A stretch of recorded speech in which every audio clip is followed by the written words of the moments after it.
Ever wondered how the first armies came to be?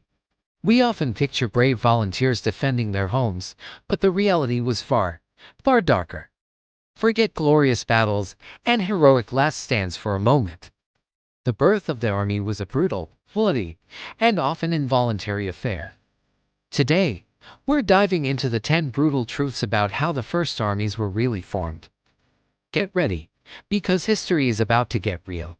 First, let's get one thing straight. For most of early history, there was no such thing as a professional soldier. The first armies were not made of trained warriors, but of farmers, craftsmen, and laborers. This brings us to our first brutal truth. Military service was often forced labor. When a king or a pharaoh needed an army, he didn't put up recruitment posters.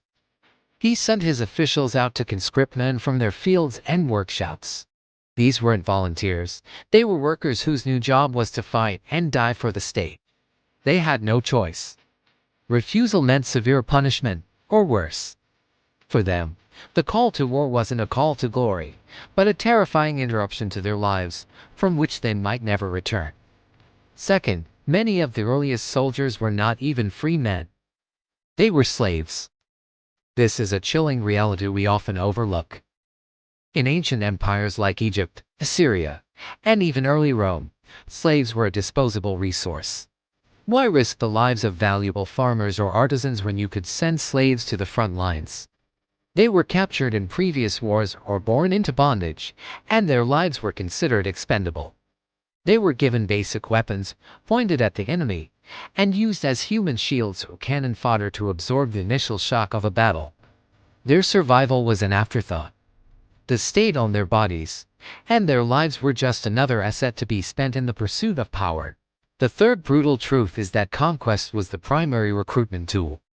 Think about it, every time a city was conquered, the victorious army gained a massive pool of new manpower. The men of the defeated city were often given a stark choice: join our army or face execution or enslavement. This practice, known as impressment, was incredibly effective. It not only swelled the ranks of the victorious army but also crippled the enemy's ability to ever rise again. It was a brutal cycle. An army would conquer a town, force its men to join, and then use that larger army to conquer the next town. Empires were built on the backs of the very people they defeated. Fourth, survival itself was weaponized. In many early societies, being part of the military was the only path to a stable life. This wasn't about patriotism, it was about getting your next meal. States would offer food, a small plot of land, or a share of the spoils of war in exchange for service. For a poor farmer facing starvation after a bad harvest, joining the army wasn't a choice, it was a necessity. Rulers understood this perfectly. They controlled the food supply, and by doing so, they controlled the people. The army became a social safety net with a deadly catch: you had to be willing to kill and be killed. Fifth, let's talk about land. Land was everything in the ancient world. It meant wealth, food, and status. And who controlled the land? The ruler. This leads to our fifth truth. Military service was directly tied to land ownership. In many feudal-like systems, a king would grant land to powerful nobles, and in return, those nobles had to provide a certain number of soldiers in times of war. The nobles, in turn, would grant smaller plots of land to their own followers, who were then obligated to fight for them. This created a pyramid of military obligation, all held together by the promise of land. If you wanted to own property and have a place in society, you had to pledge your sword. Loyalty wasn't a feeling, it was a contract written in soil and blood. Sixth, the first armies were instruments of social control as much as they were for defense. A large, permanent standing army was a constant, visible reminder of the ruler's power. It wasn't just for fighting foreign enemies. It was used to put down internal rebellions, enforce tax collection, and make sure the populace stayed in line. The same soldiers who defended the borders could be turned against their own people in an instant. This created a climate of fear. The army was the king's fist, ready to crush any dissent. Its very presence was a message: obey or be destroyed. The seventh brutal truth is the creation of a warrior class. As warfare became more complex, states began to realize that a farmer with a spear was no match for a trained fighter. So, they started to professionalize. Certain groups of people were set apart from society, trained from a young age in nothing but the art of war. Think of the Spartans in Greece or the warrior castes in ancient India. This created a permanent, elite military class whose entire identity was tied to violence. They were often given special privileges and status, but they were also trapped. Their only purpose was to fight. This separation created a deep divide in society, between those who fought and those who were protected or oppressed by them.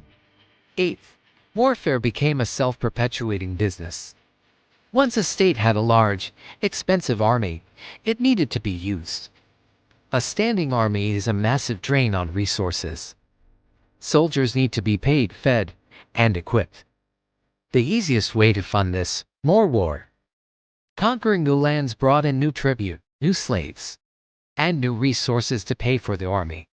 This created a vicious feedback loop. War was necessary to maintain the army, and the army was necessary to wage war. Rulers became trapped in a cycle of constant expansion, not always for strategic reasons, but simply to keep the military machine running. Peace was unprofitable. The ninth brutal truth concerns the role of technology. We think of technological advancement as a good thing, but in the context of early armies, it often meant more efficient killing. The invention of the chariot, the composite bow, or iron weapons didn't just change battles, it changed who could participate in them. These new technologies were expensive. Only the wealthy elite could afford a chariot and horses, or a full set of iron armor. This widened the gap between the rich warrior and the poor foot soldier. The elite became near invincible fighting machines, while the common infantry became even more disposable. Technology didn't level the playing field, it tilted it dramatically in favor of the powerful. Finally, the 10th and perhaps most insidious truth, the invention of state-sponsored ideology. To get men to march to their potential deaths, you need more than just threats and bribes. You need a story. Rulers and priests began to craft powerful narratives about divine right, national glory, and the sacred duty to defend the homeland. They transformed forced service into a patriotic honor. They created gods of war and promised eternal rewards for those who died in battle. This ideological brainwashing was crucial. It convinced men that dying for a king they'd never met was a noble sacrifice. It turned the state's ambition into the soldier's personal mission.